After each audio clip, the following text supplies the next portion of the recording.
Frustrated by the Security Health Single Sign-On DLL pop-up crashing your app? I'm Sophie Chen, a senior Windows support engineer. Let's troubleshoot the cause and fix it for good. To begin the walkthrough for Security Health Single Sign-On, you can choose the manual path or use a resource designed for environment stability. This is the Security Health Single Sign-On, the Security Health Single Sign-On library. It manages the background authentication tokens for the Windows Security Defender, dashboard, and user identity verification. Corruption in this file frequently triggers. The application has failed to start because errors upon Windows login, effectively disabling the security interface. Now let's get this fixed up. Our first move is installing a fresh, clean copy of the library.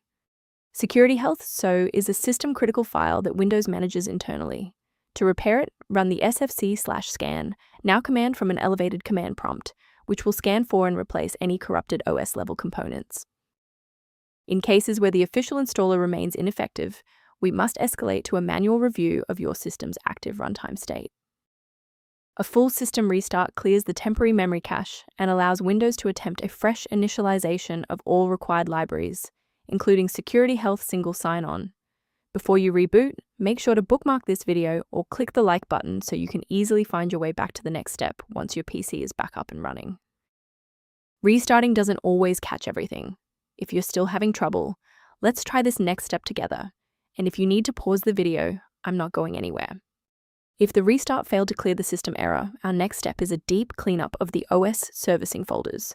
First, open command prompt as admin. Second, you're going to type DISM /online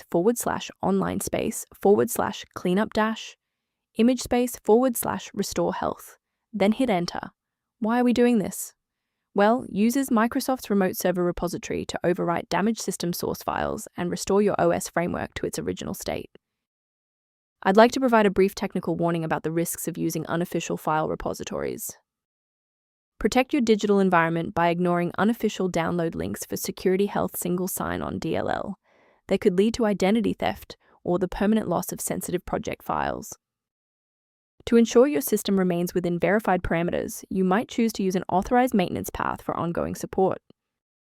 The diagnostic maintenance tool linked below offers background information for scanning Security Health Single Sign-On related issues. Thank you for trusting us with your system repair today. For more configuration tips and Security Health Single Sign-On error resolutions, don't forget to like and subscribe.